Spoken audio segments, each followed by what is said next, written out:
Je ne saurais commencer mon intervention sans parler de nos deux camarades sous mandat de dépôt aujourd'hui au niveau de la prison de Rebeuss, à savoir Massata Samb et Mamadou Niang.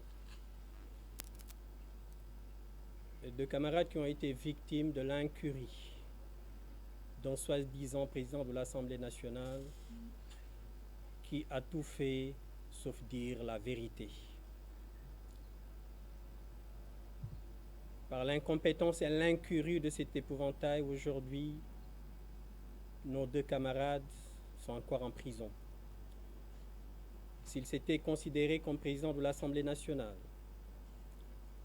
s'il avait fait respecter le règlement intérieur de cette Assemblée, on n'en serait pas là aujourd'hui.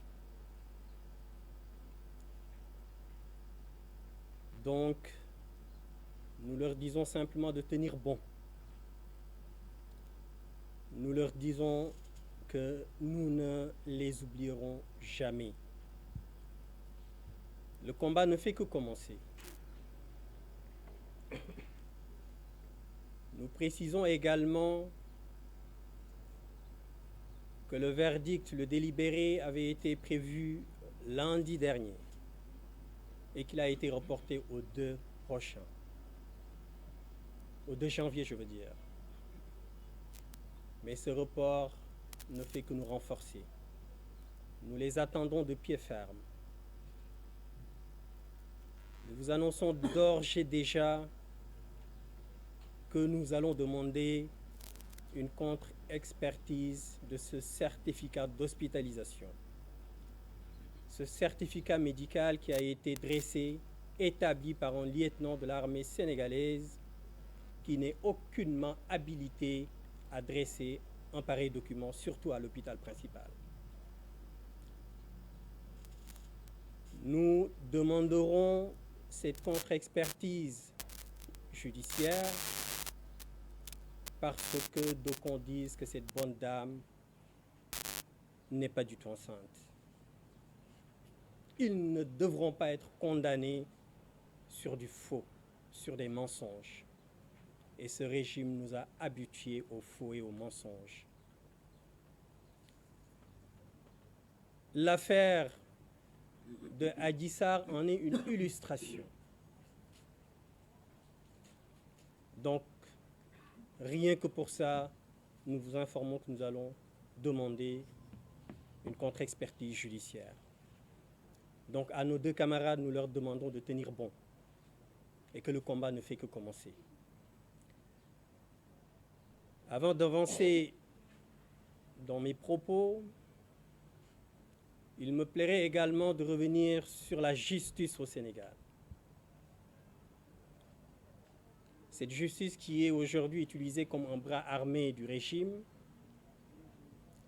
cette justice qui est chargée de bâillonner les opposants, de matraquer, d'emprisonner le bas peuple et de s'ériger en bouclier pour le régime et ses acolytes.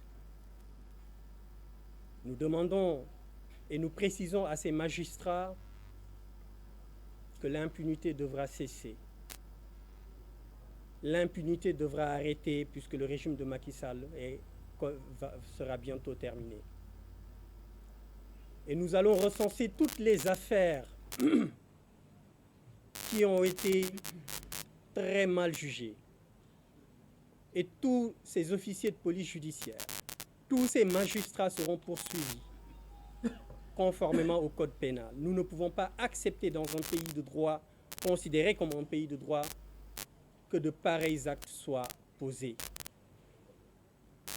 Donc à ces magistrats, on leur demande qu'il vaut mieux tard que jamais de se ranger dans la légalité, dans la dignité, et d'arrêter d'appliquer à la lettre les injonctions de ce régime du président de la République. Donc il est temps que ça cesse. C'est avec beaucoup d'amertume, beaucoup un pincement au cœur que je m'exprime sur ce qui est appelé aujourd'hui le rapport de la honte, ce rapport du cours des comptes, de la Cour des comptes.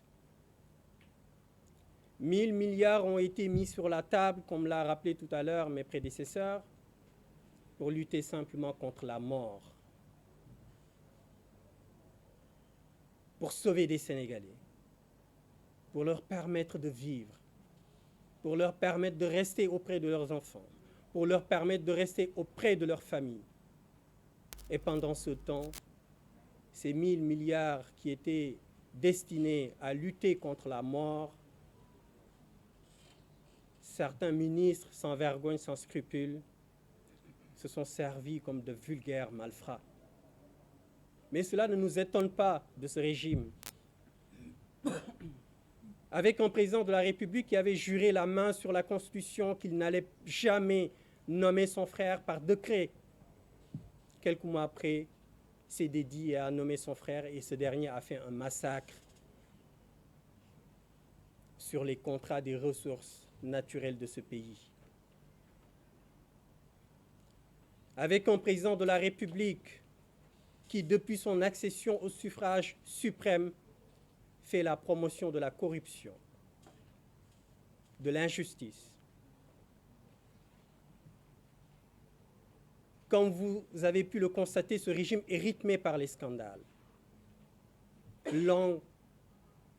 La liste, elle est longue, comme l'autoroute Ila Touba. On ne saurait prendre le temps de lire, de vous donner la liste de tous les scandales qui ont été révélés lors de la gouvernance de Macky Sall. Aujourd'hui, c'est ce même président qui, suite au rapport de la Cour des comptes, demande à son Premier ministre d'examiner avec attention les informations publiées par ce rapport. C'est ce même président qui demande à son Premier ministre d'examiner avec attention les recommandations des magistrats de la Cour des comptes. Au lieu de demander tout de suite l'autosaisine du procureur de la République, il essaie de gagner du temps, comme à son habitude, pour essayer de divertir, afin que le Sénégalais puisse passer à autre chose, en ayant entre-temps allumé des contre-feux. Mais nous lui disons que ce rapport est la goutte d'eau de trop.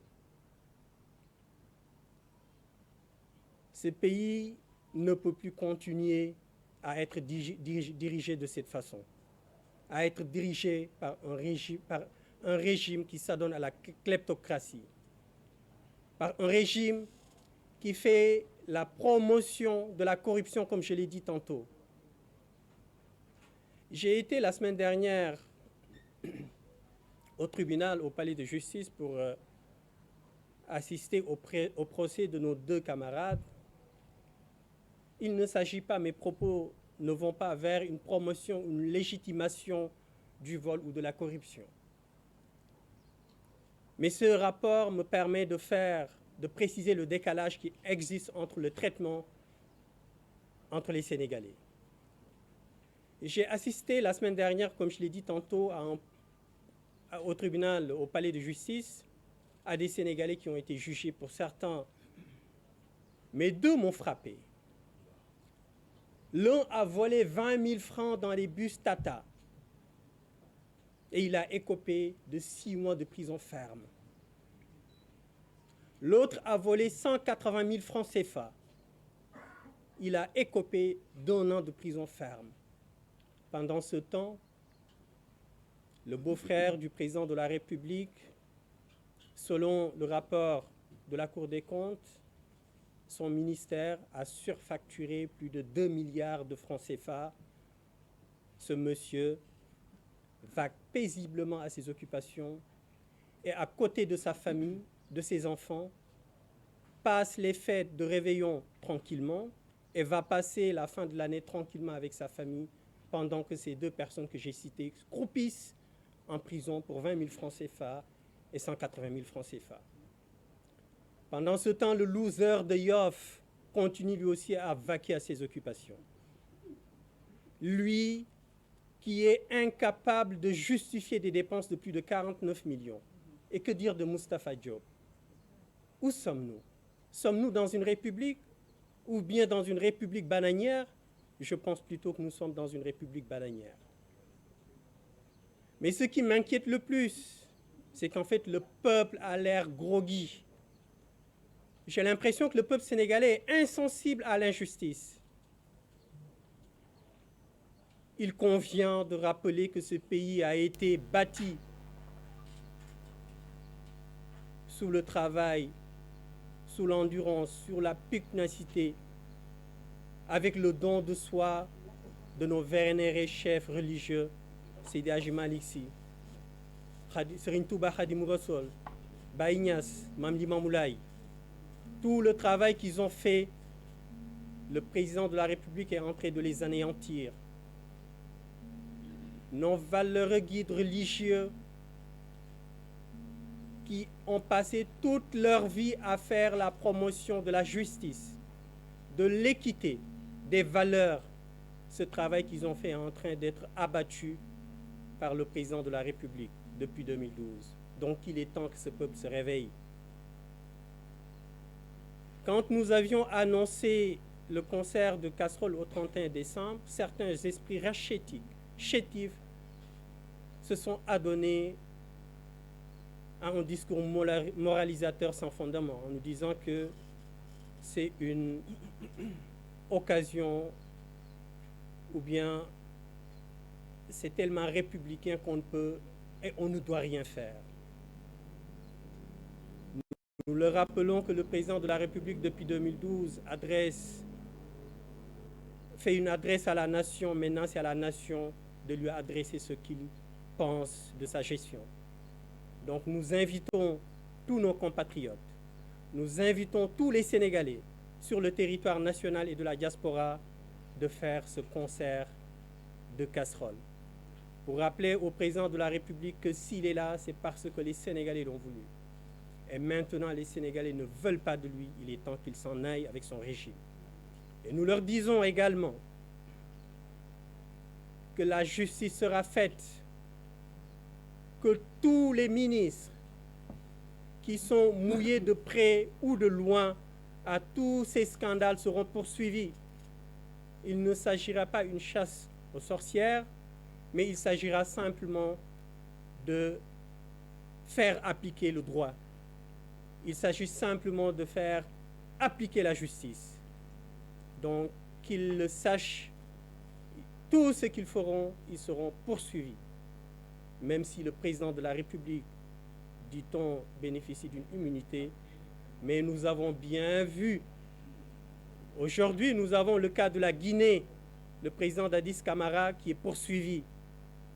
Donc, qu'il considère qu'il pourra être poursuivi. Donc, il a intérêt à limiter la casse avant que ce soit trop tard. Donc, nous appelons à nos concitoyens, aux Sénégalais, de répondre présent le 31 décembre et de répondre présent le 30 pour le rassemblement qui doit être tenu de concert avec la société civile, parce que l'heure est extrêmement grave. La République est à terre. Nous ne pouvons pas accepter cette situation. Je vous remercie.